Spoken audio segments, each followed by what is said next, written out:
ಜೀವನದಲ್ಲಿ ದೇವರು ಧರ್ಮ, ಸತ್ಯ ಧರ್ಮ. ಧರ್ಮ ಅಂದ್ರೆ ಧರ್ಮ, ಸತ್ಯ ಅಂದ್ರೆ ದೇವರು.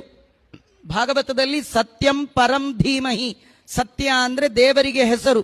ಸತ್ ಚಿತ್ ಆನಂದ ಇದೇ ಯಾರ್ದು ದೇಹವೋ ಅವನಿಗೆ ಸತ್ಯ ಅಂತ ಕರೀತಾರೆ. ಅಂತ ದೇವರು ಧರ್ಮವನ್ನ ಜೀವನದಲ್ಲಿ ಹಿಡ್ಕೊಂಡು ಯಾರು ಹೋಗ್ತಾರೆ, ಏನಾದ್ರೂ ದೇವರನ್ನು ಬಿಡೋಲ್ಲ, ಏನಾದ್ರೂ ಧರ್ಮ ಬಿಡೋಲ್ಲ ಅಂತ ಯಾರು ಜೀವನದಲ್ಲಿ ನಡೀತಾರೆ ಅವರಿಗೆ ಜೀವನದಲ್ಲಿ ಪ್ರಾಬ್ಲಮ್ ತುಂಬಾ ಬರುತ್ತೆ. ಪ್ರಾಬ್ಲಮ್ ಬಂದೇ ಬರುತ್ತಂತ.